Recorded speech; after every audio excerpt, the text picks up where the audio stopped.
আরে ভাই, আপনাকে তো এইসব জায়গা না আসলে বুঝতে পারবেন না। আপনি তো মানুষের কাছে জানার জন্য তো খোঁটা পারেন, ভিউ ব্যবসা বলেন। আসলে এইগুলো আসলে আপনার নিজে তো করতে পারবেন না, আরেকজনের কেন পিছে লেগে থাকেন? তবে অবশ্যই আপনাদের জন্য দোয়া রাখবে। যারা হিংসা করেন তাদের জন্য অবশ্যই দোয়া থাকবে যে আপনারা করার চেষ্টা করেন। এই যে আসুন, দেখুন এসব ঘটনা, এগুলো আসলে চোখের মধ্যে পানি চলে আসে ভাই। আপনি কিভাবে থামাবেন এই পানিগুলো, এই চোখের পানিগুলো? এই যে এই বাসায় এসেছি, এই যে দেখুন, এই যে ২ টা বাচ্চা, এই যে কি করতেছে? এই যে কি করতেছো? তোমরা পড়াশোনা করতেছো?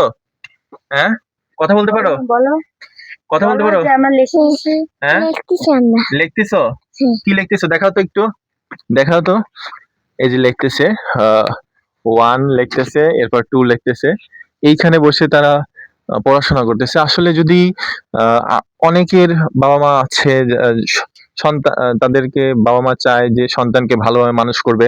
এই যে তারা যে যেভাবে খাতা লাটতেছে দেখেন, আসলে একটা মায়ের বিষয়, একটা কোথাও থাকার জায়গা নাই। এটা তাদের থাকার জায়গা। এইখানে ঠাইকে তারা পড়াশোনা করতেছে, যে তার বাবা-মার আদর্শ দ্বারা হচ্ছে।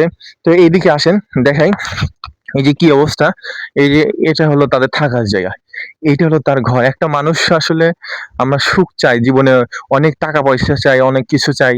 তো এইভাবে আমরা মানুষের সুখ খুঁজি। কিন্তু বাস্তবতা এই সকল মানুষের কাছে না আসলে বোঝা যায় না যে আসলে তারা কত কষ্টে আছে। তো আমরা এই মানুষদের জন্য কিছু করতে পারতেছি না। অবশ্যই আমার এখনো Facebook সেভাবে চালু হয়নি বা আমি ইনকামও করতে পারছি না তাদের জন্য যা করব। তো আজকে এই যে